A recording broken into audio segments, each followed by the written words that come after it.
takana. Siinä on 50 metriä matkaa.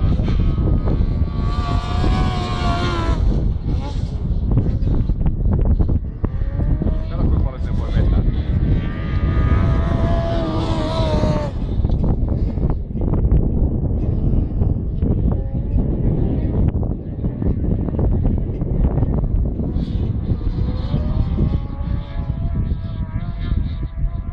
Kone laulaa ihan.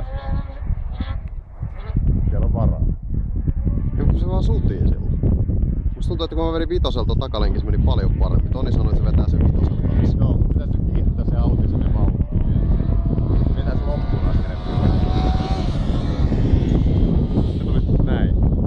Sitten tulee just se, että se auto rupeaa huojumaan. Joo, sen mä sanoin, että mä nössöilin pääsuoran päätä kyllä. Siitä mä sitä mä en kiellä. Ei se tule 3 sekuntia. Vedät vaan sinne jarruille. Siis, sit just niinku, joko kiihdytetään tai jarrutetaan.